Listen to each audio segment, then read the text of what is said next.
Gateway 1. Catch those ghostly wisps of joy. Magic exists. Who can doubt it when there are rainbows and wildflowers, the music of the wind and the silence of the stars? Nora Roberts. We've all had those bizarre moments and whimsical experiences that suddenly spark a sense of curiosity, awe, love, magic, and inspiration inside of us. Most people just ignore them and carry on with their day, assuming that such moments were their mind, imagining things, or perhaps they're simply in a strange mood. My advice is to tell those mental justifications to kiss it. Take such ghostly wisps of joy seriously. They mean something. Perhaps it was a nostalgic song that put you into a state of reverie, or a butterfly floating on the wind, or a raindrop sliding down the window that sparked a mystical moment of pure delight.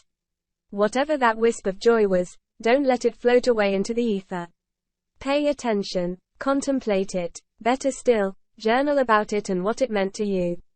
These odd moments often carry surprisingly deep messages. Take an experience I had the other day, for instance. I was in a funk, feeling down and overwhelmed. But as I watched the green swaying bushes outside, my soul was slowly uplifted. I realized that, like this bush, I was being tussled by life to strengthen me. A plant doesn't grow deep roots without being weathered. Gateway 2. Unearth your core bones. Your core values are the deeply held beliefs that authentically describe your soul. J.C. Maxwell. Your personality is the topsoil of your life. It's the face you present to the world, and the typical self you operate from and within, in public.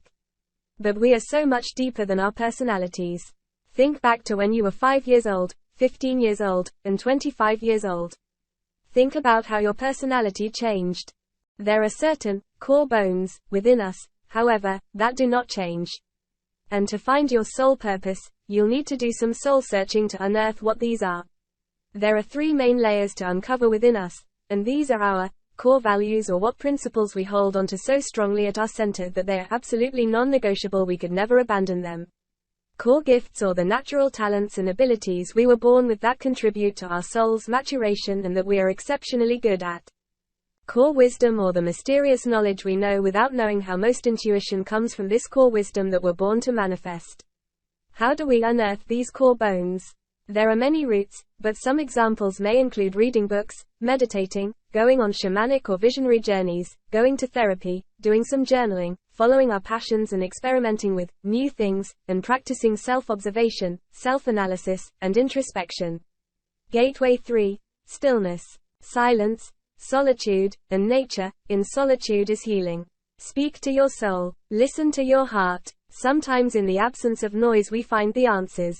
Dodinsky. The ego, which is the artificial mask that obscures the soul, generates so much busyness, loudness, and commotion in our everyday lives. I'm not here to make an enemy out of the ego. We need it for survival. Those to-do lists, face-saving actions, and strategic payment of the rent help us to thrive. But the ego does have a tendency to get in the way of our deeper needs and desires. To find your soul's purpose, you need a break from the ego. You need to get away from other people's egos as well, because they tend to reinforce your own.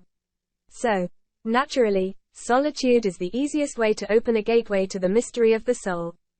Gateway 4. Journey into the otherworld. A problem cannot be solved by the same consciousness in which it arose. Albert Einstein. Another way of rediscovering your soul purpose is to take an inner break, an inner holiday from your usual state of awareness. There are many ways to experience an altered state of consciousness, and not all of them will suit you. So be mindful, and choose only what you feel comfortable and ready to experience. Guided visualizations and spiritual meditation are gentle ways of journeying into the otherworld of your inner self.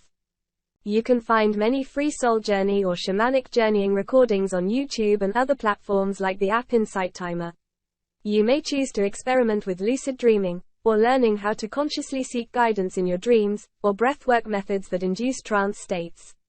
Other more intense methods involve the use of plant medicines, also known as entheogens. If you have access to a trustworthy and trained shaman or guide, you may like to explore plant teachers like ayahuasca, peyote, psilocybin mushrooms, and saron. Even marijuana, which is now legal in many countries, can be used consciously and with a strong intention to journey into the otherworld of your inner self. But a word of warning, be careful when using mind-altering substances. They are certainly not suitable for everyone, especially if you have a mental health condition. Tread wisely, as the use of such substances can be more traumatizing than liberating if misused or taken by the wrong person. Gateway 5. Embrace the power of artistic self-expression. Art is the expression of the artist's overflowing soul. Hans Hofmann's symbols, images, metaphors, dreams, and sensations are the primary way the soul talks to us, and art helps us to directly tap into and interpret this inner wisdom. You don't have to have one artistic bone in your body to successfully use art as a doorway to your soul. Even a stick figure or a squiggle can carry tremendous meaning and value. My favorite way to speak with my soul is by combining traditional word-based journaling with the fluidity of art. I call it therapeutic art journaling, but some would call it art therapy. To use art as a way of reconnecting with your soul's purpose, make a habit every day out of drawing how you feel. Don't think about it too much. Just draw what comes to mind or what you feel like. Then stop to reflect on what's in front of you. What feelings do you get from the image? What do the shapes or colors mean to you? Amazing realizations can occur when simply taking time to contemplate your drawings. What to do if you feel like you're wasting your life? Don't worry if you struggle to find your soul purpose. It's totally normal. Likely, it will take you years to fully contemplate your place in the universe, and that's okay. A flower takes its own time to blossom. A seed takes a while to emerge from the earth. Anything that is alive takes time to flourish. Our souls are dynamic and take time to mature and grow.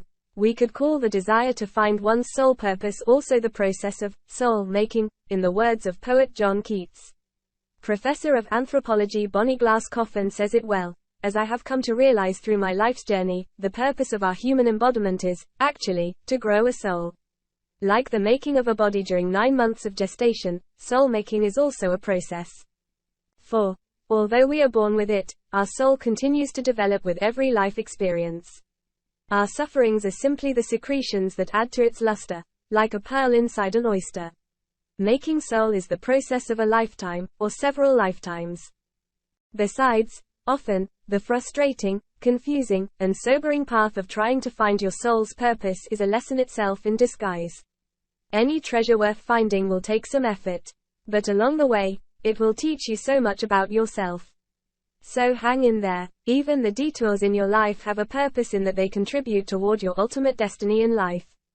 Takeaway: humankind is being led along an evolving course, through this migration of intelligences, and though we seem to be sleeping, there is an inner wakefulness that directs the dream, and that will eventually startle us back to the truth of who we are.